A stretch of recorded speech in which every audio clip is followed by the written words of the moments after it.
साहित्य, सिनेमा और संगीत का एक ऐसा मंच जहां पर सब कोई आने के लिए कह सकते हैं कि ललायित रहते हैं। आपको बता दें कि गोपालगंज के सादानीरा महोत्सव की हम बात कर रहे हैं, जिस महोत्सव में लगभग 6000 किलोमीटर दूरी तय करके आने वाले भी श्रोता और दर्शक हैं। आपको बता दें कि वह देश साउथ अफ्रीका है। ऐसे ऐसे देशों से लोग इस कार्यक्रम में आना चाहते हैं, आने के लिए ललायित रहते हैं और इसका प्रमाण जीता जागता विगत दिन हम लोगों ने देखा है। आपको बता दें कि साहित्य, संगीत और सिनेमा का कह सकते हैं कि तीनों विधाओं के कलाओं से संबंधित तमाम लोग लगभग वहां पर 600 से 700 की संख्या में एक तरह से दूर दूर से आकर के इस कार्यक्रम का हिस्सा बनना चाहते हैं और पिछले दिनों बने भी हैं। आपको बता दें कि इस कार्यक्रम में दूर दूर से लोगों का आना और एक मंच पर कम से कम 40 कवियों का आना, लोग बताते हैं कि अगर यही कार्यक्रम किसी बड़े शहर में हो तो लगभग 10 लाख की बजट लग जाएगी और इस तरह के कलाकार नहीं आएंगे। आपको बता दें कि मंच पर बैठने वाले से लेकर के नीचे कुर्सी पर से लेकर के मिट्टी पर बैठ के सुनने वाले तमाम लोग अपने आप में एक हस्ती हैं। आप जानते हैं कि कोई भी कवि सम्मेलन या फिर मुशायरा, उसमें अधिकतम 10 से 11 कवि आ सकते हैं, लेकिन जो यह सादानीरा महोत्सव गोपालगंज के करवतही में होता है उसमें आपको बता दें कि लगभग 40 कवि आते हैं। सिनेमा जगत के बड़े बड़े हस्ती भी आते हैं और आपको जानकर के हैरानी होगी कि भोजपुरी गीत गानों में जो सलील गायकी करते हैं, जैसे भरत शर्मा, मदन राय, विष्णु ओझा, इस तरह के कलाकार आते हैं। आयोजन समिति के लोग बताते हैं कि जो लोग भी यहाँ पर एक बार आ जाते हैं, हम लोग प्रयास करते हैं कि वे लोग रिपीट ना हो। अब कहने का मतलब यह है कि सादानीरा महोत्सव कराने वाले आयोजक तो हमेशा वहीं रहेंगे, लेकिन इस तरह के कवि और कलाकार हमेशा रिपीट नहीं होते हैं। और आपको बता दें कि यह कार्यक्रम गोपालगंज जिले सहित पूरे राज्य सहित और कह सकते हैं कि देश और विदेश स्तर पर इसकी चर्चा होने लगी है। आपको बता दें कि गांव देहात का यह होने वाला पहला लिटरेचर फेस्टिवल है, जो जिला मुख्यालय से 25 किलोमीटर दूर सुदूर गांव में होने के बावजूद भी मुंबई और दिल्ली जैसे बड़े शहरों से बड़े बड़े हस्ती इस कार्यक्रम में आते हैं और यह कार्यक्रम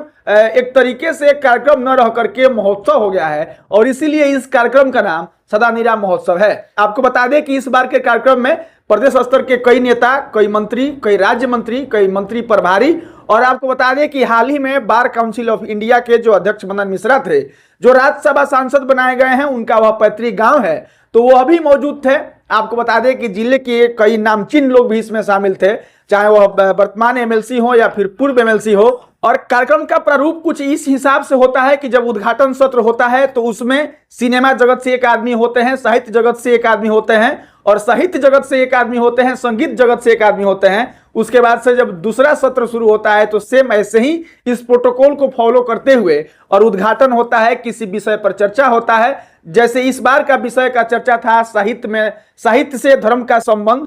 और कार्यक्रम धीरे धीरे ऐसे ही जवान होता है। शाम को कवि सम्मेलन होता है, उसके बाद से भजन संध्या होता है। आपको बता दें कि इस बार के भजन संध्या में छपरा से उदय नारायण सिंह थे, विजय बहादुर चौबे थे और बक्सर से चल करके मदन राय आए थे और इनके द्वारा कार्यक्रम का समापन हुआ। वैसे ही आपको बता दें कि कवियों में नामचीन कवियों में अनिल चौबे थे, ज्ञान प्रकाश आकुल थे। उसके बाद से इस तरह से कई बड़े नाम थे जो मंचों पर खड़े होकर के और गोपालगंज के करवतही बाजार में साहित्य जगत से और कह सकते हैं कि संगीत जगत से, सिनेमा जगत से तमाम लोगों ने मिल करके और साहित्य की एक तरह से, जिस तरह से कार्यक्रम का नाम सादानीरा महोत्सव है, उसी तरह से साहित्य का गंगा बहा रहे थे। आपको बता दें कि जब मंच पर कृष्णनंदन पासवान बैठे हुए थे, जब वह मंच पर भाषण देने के लिए आए तो उन्होंने आग्रह किया कि सर्वेश तिवारी सिरमुख मंच पर आकर के यह बताएं कि आखिर इस कार्यक्रम का शुरुआत कब और कैसे हुआ। सर्वेश तिवारी सिरमुख जब मंच पर जाते हैं और जाकर के यह बताते हैं कि सन 2001 के नवंबर महीने में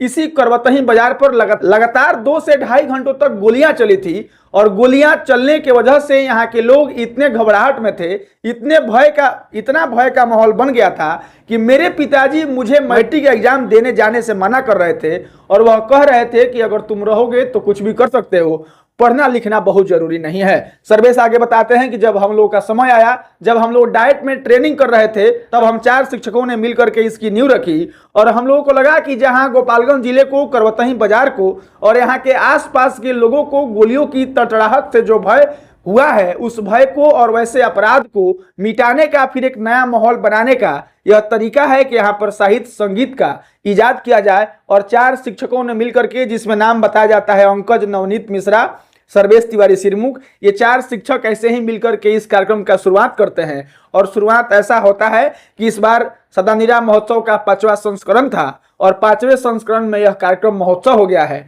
जो यह कार्यक्रम सिर्फ कवि सम्मेलन तक जाकर के सिमट जाता था, वह कार्यक्रम अब 2 दिनों तक होता है। लेकिन इन तमाम बातचीत के बाद आपको बता दें कि सर्वेश यह भी बताते हैं कि साहित्य और संगीत में यह शक्ति है कि तमाम पार्टियों के नेताओं को एक सोफे पर बिठा करके और हम अपनी बात कह सकते हैं, अपनी बात मनवा सकते हैं। यह शक्ति सिर्फ साहित्य और संगीत में है और इसका जीता जागता उदाहरण कल के करवतही बाजार में देखा गया। चाहे वह राजद के लोग हों, चाहे भाजपा के लोग हों, या फिर किसी भी अन्य दल या पार्टी के लोग हों, तमाम लोग एक सोफे पर बैठ करके और मंचों से होने वाले साहित्य का जो आवाहन हो रहा था, साहित्य की जो बातें कही जा रही थी, उसको एकटक होकर के सुन रहे थे। आपको बता दें कि इस कार्यक्रम के आकर्षण के केंद्र में जहां मैंने मनन मिश्रा का नाम लिया, कृष्णनंदन पासवान का नाम लिया, सतीश चंद्र दुबे का नाम लिया, वैसे ही 40 कवियों में ज्ञान प्रकाश आकुल का होना, अनिल चौबे का होना, उसके बाद से सर्वेश तिवारी सिरमुख का खुद आयोजक होना अपने आप में बड़ी बात है। और कह सकते हैं कि गोपालगंज के सुदूर गांव में होने वाला यह कार्यक्रम सदानीरा महोत्सव एक तरीके से अंतर्राष्ट्रीय कार्यक्रम हो गया है। चूंकि संतोष तिवारी जैसे लोग साउथ अफ्रीका से आते हैं, लोकेश कौशिक जैसे लोग हरियाणा से आते हैं, और वैसे ही लखनऊ, गोरखपुर, दिल्ली, मुंबई और भारत के कोने कोने से लोग इस कार्यक्रम में शिरकत करते हैं और कार्यक्रम अपने चरम पर जाता है। और कार्यक्रम की सफलता यह बताती है कि वहां के स्थानीय लोग जिनको साहित्य का सौ नहीं पता है, जिनको संगीत का सौ नहीं पता है, जिनको सिनेमा का सौ नहीं पता है, वह प्रत्येक वर्ष सर्वेश के दरवाजे पर जाकर के पूछते हैं कि इस बार हाउ प्रोग्राम कब हुई। तो अपने आप में लगता है कि यह कार्यक्रम सफल है और लोगों को साहित्य समझ में आए चाहे नहीं आए, कविताएं कहानी समझ में आए चाहे नहीं आए, लेकिन लोगों को लगता है कि करवतही बाजार पर एक दिन के लिए, 2 दिनों के लिए लोगों का हुजूम होना, गाड़ियों का हुजूम होना, लाल बत्ती और पुलिस प्रशासन के लोगों को देख करके वहां के स्थानीय लोग कम से कम इस बात से खुश रहते हैं। लेकिन अगर शुरुआत इससे हुई है तो मुझे लगता है कि आने वाले दिनों में वे लोग जाकर के जो सर्वेश के दरवाजे पर कहते हैं कि इस बार कार्यक्रम कब होने वाला है, भैया कहां बा कुदारी, कहां टेंट गिरी, कहां माटी बराबर करी, वे लोग भी धीरे धीरे आगे बढ़ के साहित्य के स से लेकर के साहित्य की उन तमाम विधाओं को जानने का प्रयास करेंगे और जान लेंगे अगर कार्यक्रम इस तरह से होता रहा।